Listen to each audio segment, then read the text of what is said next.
Good morning, ladies. It's that time of day again, isn't it? For those of you that are sat in bed watching this, you're lazy. Get up. Okay. This one today. We've only got 2 more to go after this. Woo! Because we've only got 2 more to go, and because we talked about this when we did the first signature, you can now start to be thinking about how you're going to decorate up these pages that we've already done. So, but the background stuff, you know, not the bulky stuff, just the background stuff.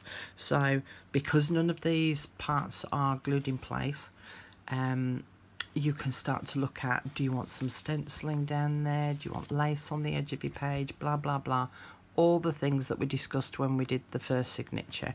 All right, so just the backgroundy stuff. All right, because after we've done the next 2 elements, I'm then going to talk to you about putting the signatures into your journal cover, attaching all the elements that we've made, this centerpiece if you're using the gift bag, decorating the inside cover of your gift bag and your front cover. So we will be going just slightly beyond the 30 days. For those of you that are not fed up of listening to my voice, yay for you. For those of you that are fed up of listening to my voice, tough. You're going to have to listen to it for a little bit longer. Okay, let's get to this one. So this one, I did the circles here and did the string to wrap around it, and then this opens up like a door, but it also, I lift up one side of the door, flips out that way. Secret journaling spots there. And this one also flips out that way. Secret journaling spot there as well. Alright, now I'm not going to show you how to do the circle bit, but I am going to talk to you about that in a moment. And this paper here, you might be interested to know, is actually wallpaper. Yeah, thought it was pretty, so decided to use that. In this one, I'm just going to use a piece of coffee dyed paper. Don't want you for a minute. Now this side is really darkly coffee stained, to the point that it actually looks a little bit like suede when you look at it. Okay, let's get on with it, Carol. I've cut down the piece of paper so that it's smaller. I'll just show you. So this is the page. Oh, sit nicely. This is the page where it's going to sit. So as you can see, look, it's shorter top and bottom. It's also, if I folded it in half, it's shorter widthways as well. Alright, only a little bit, about 1/4 of an inch on each side. Okay, this is the side that I want showing on the top. So what I'm going to do is I'm going to fold it in half.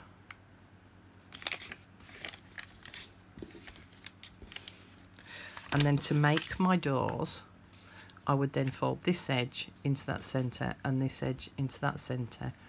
This one, I'm going to do something slightly different with it. So this one is going to go into the centre. Let me just think.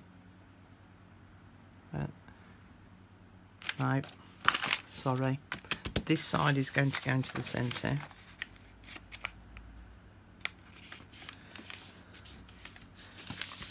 And this side, I'm going to overlap it slightly. So I'm overlapping it by about 1/2 inch, and I'll show you in a sec. So, sorry, because of the light, since we've had our thunderstorm, it's a bit miserable today. So it's overlapping by about 1/2 inch. Okay, can you see that? Do do do do do do do do. Right. Because what I want to do is I want to stick this on the front, on there. Before I come to that, we need to talk about how we're going to attach this to the page. So if we open it up, we've got this centre fold down here. Now I'm just going to fold it in half again, because what I'm going to do is I'm going to attach that to the centre down there with my trusty micropore.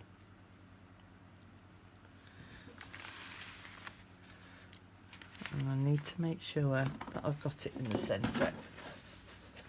Come on, roll it. Here's my centre point. So from there to there, so half of 5.5, that's 2.5, that's 2 3/4. So about there is going to be my centre. Okay. So I'll just stick that out there. So I'm going to put a piece of micropore on there, on that edge.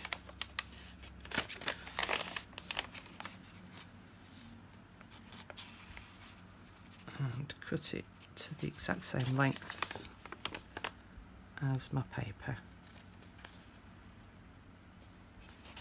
Sorry, I'm being a little bit quieter today. As some of you know, I live in a flat, and the guy upstairs, I think, is still in bed. Lazy monkey. Okay.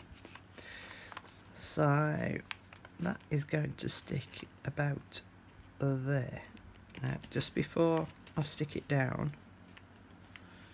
I'm just going to test to make sure that it fits that way. Ooh, a bit close to the edge that way, so I'm actually going to move it a bit further across. So my measuring was rubbish.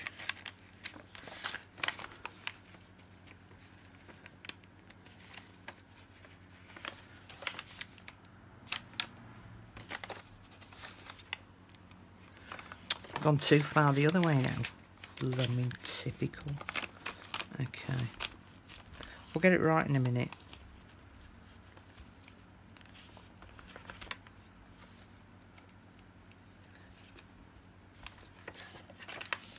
Enough space there and enough space there.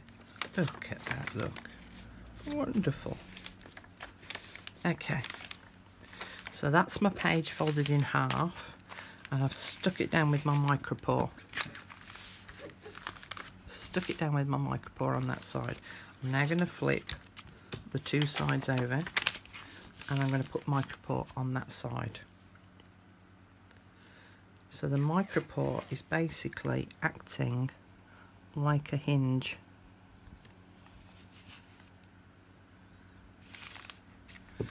And I've done it so that the micropore is half on the signature page and half on the extra bit of paper that I'm attaching.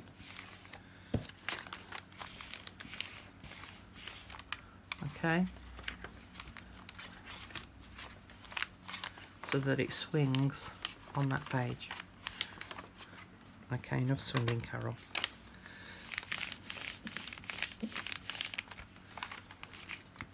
So I want this, let me move this light out of the way. I want this left hand side folding in first, and then I want the right hand side on the top, because I now want to attach this, because this is going to become my closure. And what I'm going to have to do is put glue on this side only and leave this side without any glue.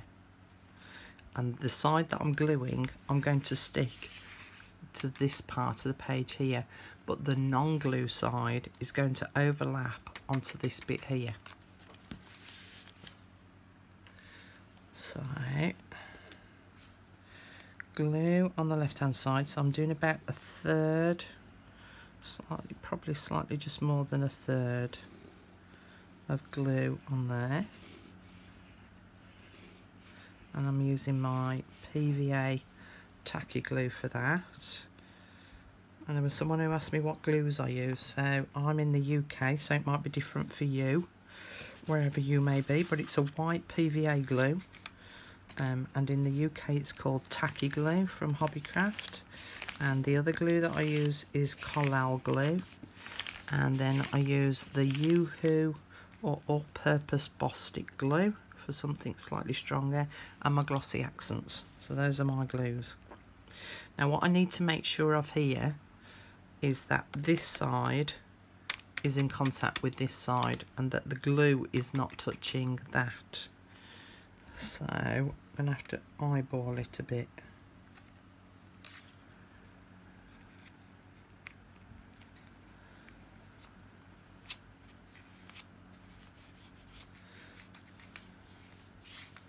And so what will happen then, hopefully, yes, this is what we like. So because I've only put glue down this bit here, there's a space between there and the edge of this side of the paper. So there's, can you see, look, there's a bit of a gap there. And that's where that paper will slot inside of there. So it will go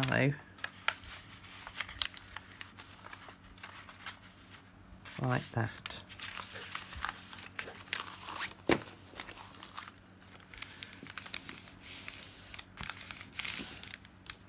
That's all there is to it. Easy peasy, eh? So then, as I say, when we open it up, you've got all this journaling space here, and I'm going to decorate the back of that as well because it looks a bit tacky. And then that flips over, so you've got all this journaling space here too. And then that flips over, oops, so that you've got all this journaling space here too. And then they can slot in there like that. Okay. Now, I'm just going to talk to you about these. So basically what I did here was I punched out a circle and I put a brad in the centre of the circle. One of the things that you want is you want this circle to be slightly raised off this surface here so that the string can wrap around.